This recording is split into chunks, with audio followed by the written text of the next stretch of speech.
Đời là ngày này rất vội, em ơi cứ sống sao cho mình thấy vui. Khó khăn ta vẫn chẳng dừng bước, mình kề vai đi qua con đường dài. Ôi trên này mình cùng vang khúc hoan ca đi khắp thế gian, hát lên như chưa từng được hát, dù ngày sóng gió hay lúc đông sang.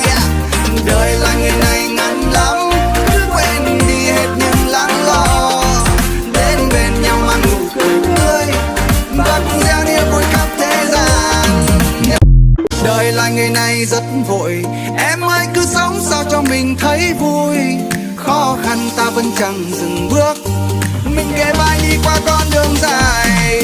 Ôi trên này mình cùng vang khúc hoan ca đi khắp thế gian, hát lên như chưa từng được hát, dù ngày sóng gió hay lúc đông sang.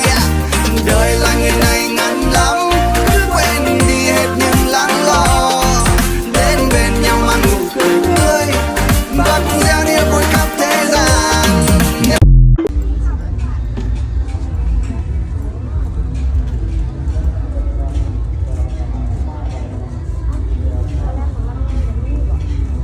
Nam mặc lắm nhái. Ô khoan tới mất nha. Phải. Chắc lem em. Thường